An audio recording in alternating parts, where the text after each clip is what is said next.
రెండవ అధ్యాయము సాంఖ్య యోగము 37వ శ్లోకము. హతో వా ప్రాప్స్యసి స్వర్గం జిత్వా వా భోక్ష్యసే మహీం తస్మాదుత్తిష్ఠ కౌంతేయ యుద్ధాయ కృత నిశ్చయః.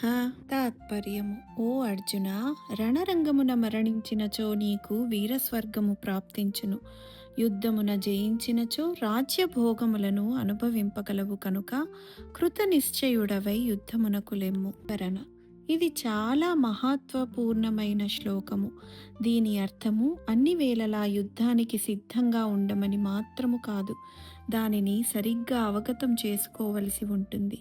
వినోబా భావే గారు చెప్పినట్టు, మనము ప్రతిరోజు బాహ్యంగా అనేక పరిస్థితులలో, అనగా వంటగది దగ్గర నుండి మన ఇంట్లో, కుటుంబంలో, సమాజంలో, మనము పనిచేసే పరిశ్రమలలో నిత్యము సంఘర్షణకు గురవుతూనే ఉంటాము. ఈ ప్రకృతి వికారి అయినది.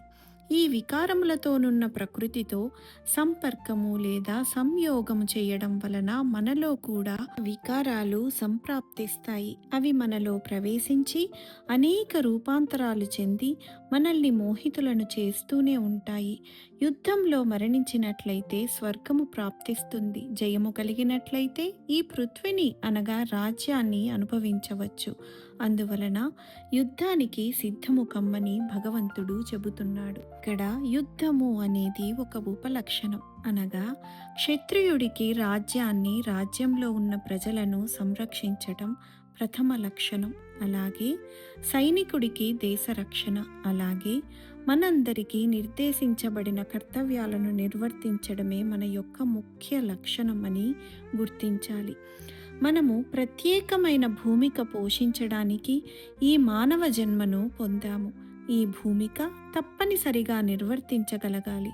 అప్పుడే ఈ మానవ జన్మకు సార్థకము చేకూరుతుంది.